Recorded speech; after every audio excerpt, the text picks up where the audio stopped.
अस्सलाम वालेकुम व्यूअर, क्या हाल है तुरा? ठीक हो? उम्मीद करते हैं तुम ठीक हो सो। अस भी ठीक है से बाकी जेरे भेण भीरा सारे रहते पे संदा तेरे पास वर्कर भी लोग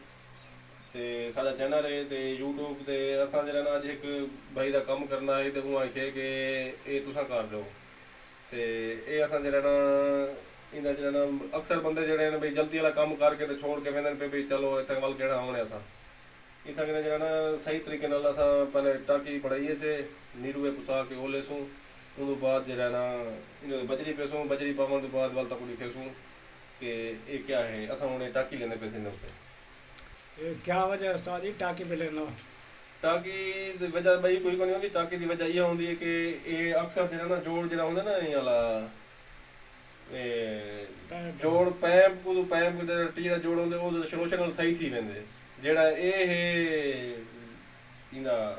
पी ट्रैप का जोड़ जड़ा है ना ये लीक थी वेंदे अक्सर ये घरों के लीक थी वेंदे वाशरूम ते फर्श बहे वेंदे